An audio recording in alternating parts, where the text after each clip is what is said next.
I want you to do something a little radical right now, like wherever you are listening to this. Yeah, just take a second. Exactly. I want you to literally unclench your jaw. Just let it go. Drop your shoulders. Most of us don't even realize we're tensing up, Right. And look, I don't care if you just finished, a grueling 12-hour shift on the hospital ward, or if you just stepped off a loud, dusty job site. Or even if you're just mentally exhausted from staring at screens all day long. Leave it at the door. It's over. You are officially entering quiet mode.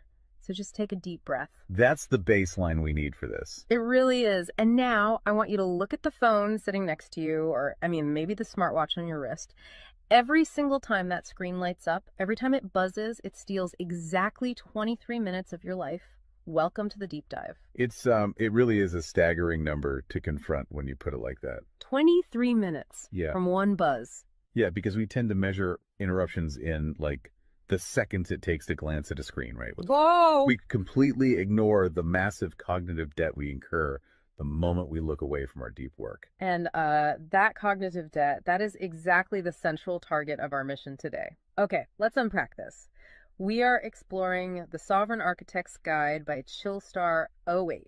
Specifically, episode 6, which is titled Deep Work Dynamo, How to Finish Your Week in 4 Hours. Right. And if you remember in our last deep dive, we talked about installing drawing those boundaries and reclaiming your personal space. But clearing the space is just step one.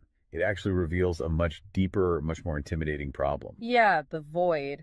What are we actually supposed to be building in that silence we just fought for? Because if we don't have a blueprint, the noise of the world is just going to rush right back in to fill it. Oh, for sure. We have this natural horror of a vacuum.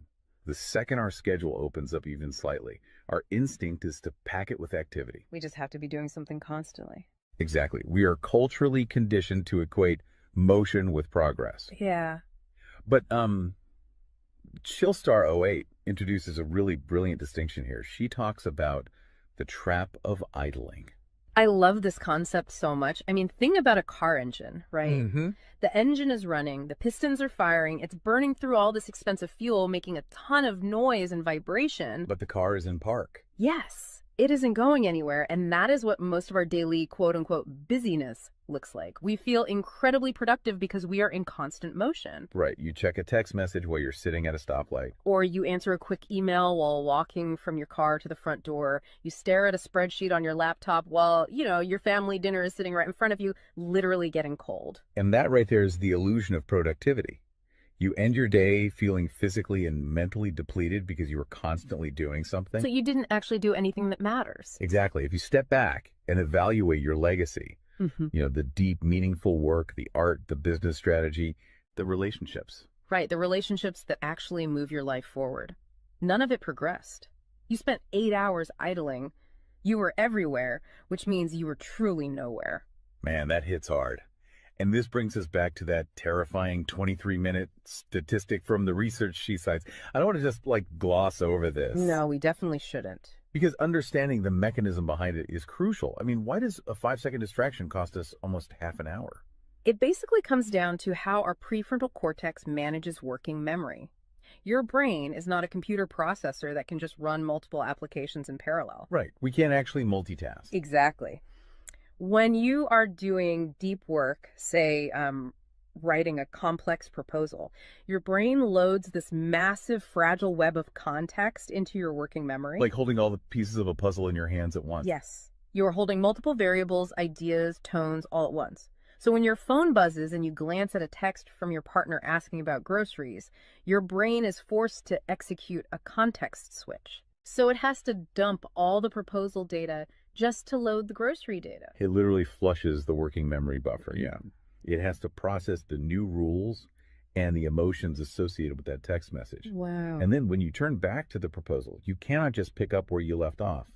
Your brain has to laboriously rebuild that entire web of context from scratch. Oh, I hate that feeling. Were you just staring at the screen like, what was I even saying? Right. It has to retrieve the thread of your argument. Remember the tone you were using, recall the variables. That rebuilding process takes an average of 23 minutes of cognitive effort, And it burns a ton of energy doing that, right? massive amounts of glucose. That explains so much. I mean, that is why people hit 5 p.m. and feel physically exhausted, almost sick to their stomachs. Even if they've just been sitting in a really nice ergonomic chair all day. Exactly. They haven't been doing deep work. They've been doing cognitive gymnastics, just constantly flushing and reloading their working memory. They are burning fuel just to stay in park. So, okay, let me bring in what I like to call the transformer concept here. Because our focus is like an electrical grid. If you have, 50 browser tabs open, you are leaking energy as raw, unusable heat rather than concentrated light. That's a great way to look at it. So if we are all acting like our focus is this cheap renewable resource, how do we stop being what Chillstar '08 calls a subject to the pings of the world? I mean, how do we actually become the architect of our attention? Well, what's fascinating here is how she frames the philosophical shift we need. She says utility does not equal value. Oh, say that again. Utility does not equal value. Right. In the modern workforce, we have been completely conditioned to believe that being constantly available makes us valuable. Like if you answer a Slack message in 3 seconds, you're the hero. Exactly. You are praised as a good worker. Or if you jump on a Zoom call with like 5 minutes notice, you're a team player. But that is just utility. I mean, being highly available makes you a commodity. You're like a human router just passing information back and forth. And routers are easily replaced. True sovereignty, true value comes from being impactful. You simply cannot make a deep, lasting impact if your attention is constantly fractured by the agendas of other people. Yeah, when you operate like that human router, you are spending your finite, precious Mondays executing someone else's script. You're a subject to the pings of the world. Okay, so we know the biology of why this destroys our focus, and we understand the philosophical trap of, trying to be too available. But how do we actually fix the mechanics of our workday? We have to build the deep work dynamo. Right. So think of your attention like water pressure. If you poke 50 tiny holes in a garden hose, open browser tabs, email notifications, group chats. The water just trickles at the end. Exactly. You cannot wash a car with a trickle. You're just making the driveway wet. That's true. So the Dynamo Audit she lays out, it's about putting a high pressure nozzle on that hose. It narrows the opening to create a stream powerful enough to actually blast through the dirt. And the first step in that audit is auditing the physical environment itself. She calls it analyzing your signal-to-noise ratio. Okay, so visualize your workspace right now. She asks you to determine if it is a sanctuary or a transit hub. Let's be honest. Most of us are operating in transit hubs. A transit hub is a place of constant arrival and departure. People walking by, announcements over the loudspeaker, just a blur of motion. Yeah, and you can't build a legacy in a train station. But we need to push past the basic phones are distracting advice, right? Because our listeners already know that. Oh, absolutely. Chillstar '08's rule is much more brutal than that. She says if the phone is even sitting on your desk, even face down, it is acting as a parasite on your cognitive grid. A parasite, just by being in the room. The research supports this entirely, by the way. The mere presence of a smartphone in your visual field, even if it is completely powered off, measurably reduces your cognitive capacity. Because your brain is having to actively expend energy to ignore it, right? Exactly. It is running a background process that just keeps saying, don't check the phone, don't check the phone. That is energy being actively stolen from your primary task. So sovereignty literally begins the moment you physically remove the device from the room, put it in a drawer down the hall. Close the door. Make the physical environment quiet. But okay, let's say you've done that. That doesn't stop your own brain from creating internal noise, right? Like trying to juggle 5 projects at once. How do we fix the internal wiring? That brings us to the second pillar of the audit, which is the batch wiring rule. This directly addresses the danger of switching fatigue, which we touched on with that 23-minute penalty. Right, the cognitive glucose burn. Yeah. When we attempt to multitask, like writing a creative brief, then pausing to check inventory levels, then answering 3 customer service emails. And then trying to go back to the brief. Right. We are grinding our mental gears to dust. We are switching between entirely different cognitive states. Because creative writing uses a completely different part of the brain than calculating inventory, obviously. They require entirely different operating frequencies. So the batch wiring rule dictates that you must group similar tasks together based on their cognitive load. Okay. And you do not switch the current until that specific type of work is completely done. You do all your deep analytical thinking in one high voltage And burst. then you save all your reactive administrative stuff for a separate lower voltage block later in the day. Precisely. It's all about staying in one gear. Like if you are driving up a really steep hill, you don't constantly shift between first gear and fifth gear. You lock into the gear that provides the right torque and you just ride it out. That's a perfect analogy. But okay, here's where it gets really interesting. This leads to the third pillar of the audit, and this is where I actually need to seriously push back on the source material a bit. She calls this the zero access window. Ah, yes. This is usually where the resistance starts for people. Because it sounds impossible for a normal person. She says you cannot just plan to be focused, right? You have to legally schedule it. You have to lock in one sovereign hour. Yeah, 1 hour where you are legally dead to the outside world. No boss, no family, no, hey, do you have a second for a quick question? Just you and the blueprint. It's extreme, yes. But let's do a reality check here. I mean, I see how that works for a solo digital entrepreneur or a freelance writer. But what about someone whose literal job description is to be available? Right, like an IT support specialist. Or a floor manager or a nurse on a ward or even, a parent at home with a toddler. How do they justify just vanishing? It feels like this advice only applies to a very specific, privileged type of worker. That is the most common and, frankly, the most valid hurdle to this entire system. But we really have to look at how the principle scales, and we have to look at the internal psychology of the worker. Okay, walk me through that. First, let's address the context of Chillstar '08's own life. She is not some solitary monk living on a mountain. She is a wife, a mother, and a grandmother. Oh, wow. Okay. Yeah, and she runs a luxury travel agency and a digital marketing business. Her entire professional and personal life is built around communication and client management. She probably receives hundreds of legitimate demands on her attention every single day. So she is really in the thick of it. She isn't just speaking from some ivory tower. Far from it. She implements the zero access window because of those demands, not in spite of them. Now, for the IT manager or the nurse, obviously, you cannot vanish while on active duty if your role is acute response. Right. You can't ignore a burning server or a patient monitor. Exactly. But the principle applies to the deep work surrounding the active duty, the scheduling, the charting, the strategic planning. Even in highly reactive jobs, there is legacy work that gets pushed to the margins. That makes sense. And the challenge isn't just logistical, it is deeply psychological. It's the internal guilt, isn't it? Yes, exactly.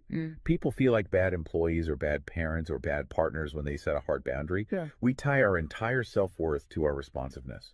We think, if I am not instantly available, I am failing them. Man, that is so true. We feel guilty for taking an hour to ourselves. But setting a zero access window is not about neglecting your family or your team. It is about condensing your high level work into massive, high impact bursts of energy so that you can actually be present later. Wow. Okay. Consider the alternative. If you don't carve out that absolute focus, you end up giving your family or your team partial fractured attention for 12 hours straight. Exactly. You are physically at the dinner table, but mentally you are drafting an email. Or you are sitting on the floor playing with your kid, but you're checking a Slack notification over their shoulder. You are trading constant low quality availability for scheduled high quality presence. It is entirely about communicating boundaries to protect the quality of the time you do give people. You tell your team, look, I am going offline for 60 minutes to finish this crucial report. If the servers literally catch fire, call this specific emergency number. Otherwise, I will address all questions at 11:00 a.m. Right. You aren't vanishing to hide. You are vanishing to get the work done efficiently so you can actually live your life. Which brings us to the ultimate why behind this entire system. Because once you fight through that guilt, once you build this 4-hour fortress, you have to know what it is all for. It's not just about becoming a hyper-efficient robot. No, because if you use these tools just to do more of your boss's busy work or to take on 3 more stressful projects, you have entirely missed the point. You are just speeding up the treadmill. If we connect this to the bigger picture, the destination we are driving toward is a concept she calls passive magnetism. Okay, break down passive magnetism for us, because it sounds a bit abstract. Think of it as the gravity your work generates when it is undeniably good. Most people operate with active desperation. They're loudly networking, constantly posting, aggressively chasing clients or promotions. Just relying on sheer volume to get noticed. Right. Passive magnetism is the exact opposite. It is the ability to attract results, clients, wealth, legacy, or respect through the undeniable quality of your deep work. Because you actually took the time to build something substantial rather than just talking about building it. Yes, when you engage the deep work dynamo, you produce work so concentrated and so valuable that it acts as a magnet. You don't have to chase the market comes to you. And the ultimate prize of achieving that passive magnetism isn't just more work. The prize is time. Time is the ultimate currency. The dream of the sovereign architect is to finish an entire week's worth of business output in just 4 hours. You do this high voltage work often while the rest of the world is literally still hitting the snooze button. You free up the remaining hours so you can go be a traveler, so you can be a creator. So you can be a fully engaged grandparent like Chillstar 08. Exactly. She frames it beautifully in the source text. She says, we wire for silent so we can live in volume. Oh, I love that. We embrace the discipline of the quiet fortress so that our actual lives can be loud, vibrant, and fully experienced. We are finally taking control of the dial. But, making that shift from a frantic, reactive employee to a calm, sovereign creator requires a massive shift in identity. You have to tune your mind before you sit down to do the work. It is really difficult to just sit down at a desk and instantly command your brain to perform deep work, right? Especially if you've spent the last hour navigating traffic and listening to the news. You need a transition ritual to cross that threshold. And Chillstar 08 provides something for this transition called the Chillstar's Creed. It is designed to be a grounding frequency. It really centers you. Yeah, so I want you, the listener, to use this. I want you to imagine a slow, steady heartbeat in the background. Just a deep, resonant 528 hertz frequency. Just let the frequency of these words settle into your mind before you initiate your deep work. Ready? Take it in. I am grounded in peace. I am reaching for my stars. My light is my own. I am a star and I will shine bright. I will reach for the sky. I release what was. I embrace what is becoming. Using a creed like that is just such a powerful behavioral trigger. It really shifts your state. When you speak those words, even just internally, you are consciously reminding yourself that your light, your focus, your energy is your own. It does not belong to your inbox. This does not belong to the algorithm. Right. You are releasing the frantic energy of the morning and embracing the sovereign focus of the architect. So we always want to translate this high-level theory into ground-level reality for you. We don't want you to just listen to this and go right back to idling. Definitely not. Here's your 1% install. This is your micro-win to take action on this deep dive immediately. Tomorrow morning, before the world starts demanding your attention, before you check a single news site or open your email, I want you to set a timer for exactly 60 minutes. Put your phone in another room entirely. Yes, physical distance. Do not open any extra browser tabs. Pick one legacy task, just one, and flip the switch on your very first sovereign hour. And be prepared for it to feel incredibly uncomfortable at first. Your brain will crave the dopamine hit of a notification. Oh, you will feel an almost physical itch to check your messages. But if you can sit in that silence, if you can endure that initial friction, you will watch the dynamo start to spin. You will enter that flow state, and the old blueprints of hustling and grinding will be completely burned away. And look, if you want the actual templates to automate this piece, the specific tools and step-by-step guides to build the system out completely and protect your location-independent freedom, you can join the Sovereign Fortress on the Chillstar 08 school community. All the blueprints are there waiting for you. They really are. As we wrap up this deep dive, I want to leave you with one final thought to explore on your own. We have spent this entire session talking about the mechanics of work. We've talked about condensing your week's output into just 4 hours of pure, undistracted focus. But if you actually achieve that, you're going to be faced with a beautiful, kind of terrifying question. What's that? Who are you going to become in the remaining 164 hours of your week? What if your true legacy has absolutely nothing to do with what you produce while you are busy, but entirely to do with who you are when you are finally completely silent? Wow. Unclench that jaw. Drop those shoulders. Step into the quiet. Go be great and flip the switch. We'll see you on the next deep dive.